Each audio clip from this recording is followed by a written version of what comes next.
Good evening and most important जय Hind to everyone.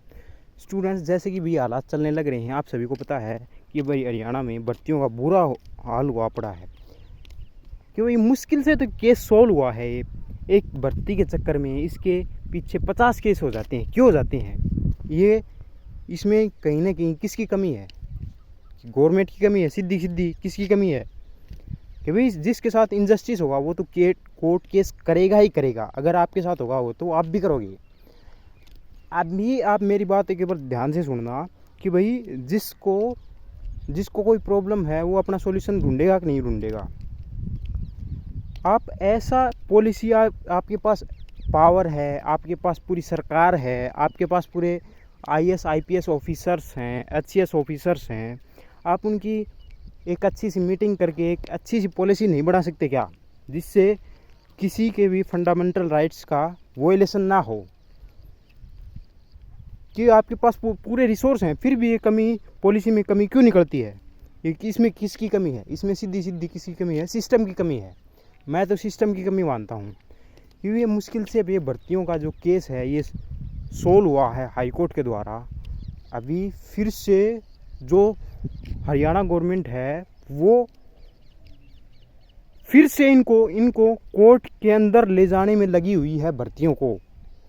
क्योंकि जैसा कि आप सभी को पता है कि थोड़े दिन पहले वही कोर्ट का डिसीजन आया था कि उससे कि भाई ये जो सोशियो इकोनॉमिक वगैरह के जो मार्क्स थे वो कैंसिल हो चुके हैं।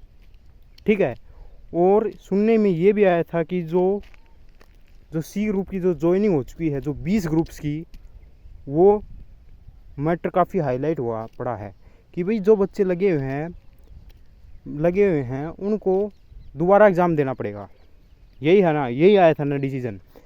इसमें अब गवर्नमेंट को क्या करना चाहिए कि भाई गवर्नमेंट को ये करना चाहिए कि जो डिसीज़न आया है, जो ऐसा डिसीज़न ले कि स्टूडेंट्स के फेवर में हो। जैसे कि हमारे पास ये है कि जो बच्चे लगे हुए हैं ना, इनके लिए आप कोर्ट में जाइए। ठीक है। वो ये 5 नंबर का जो डिसीज़न है ये आया है, अब ये स्टूडेंट्स ने फाइट की है इनके लिए। अगर कोर्ट का डिसीज़न ही नहीं मान रहे तो किसका मानोगे आप? आप कोर्ट के जो डिसीज़न नहीं मान रहे हो, इसका मतलब आप कोर्ट की अवहेलना कर रहे हो। सीधी सीधी बात यही है ना। कोर्ट सर्वोपरि है स्टेट के लिए। ठीक है। जो डिसीज़न देगा वो फाइनल होना चाहिए, वो सभी को मान लेना चाहिए। वहाँ पे एक से बढ़कर एक न्यायमूर्ति बैठे हुए हैं कोर्ट में। ठीक है। अब मान लीजिए आप सुप्रीम कोर्ट में ले जाओगे डिसीज़न को, इसी केस को आप सुप्रीम कोर्ट में ले जाओगे, वहाँ पे मिलेगी तारीख, आपको एक तारीख मिलती है 1 महीने के बाद में।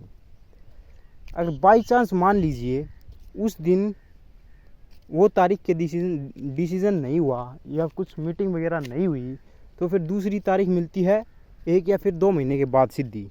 ऐसे जैसे हरियाणा का जो डिसीज़न आया था ना, ऐसे 2-3 साल, पता नहीं कितनी साल में निकल सकती हैं। इसका कोई सॉल्यूशन भी नहीं है। अगर गवर्नमेंट एक्टिव नहीं है ना तो केस ऐसे ही चलता रहेगा और युवाओं की कोई नहीं सुनने वाला। सीधी बात यही है। तो मैं माननीय हमारे चेयरमैन साहब और जो हमारे हरियाणा के जो CM हैं श्री नायब सिंह सैनी साहब और मनोहर लाल खट्टर साहब, उनसे विनती करता हूं कि ये जो भर्तियां हैं इनको जल्दी से जल्दी पूरा करवाएं,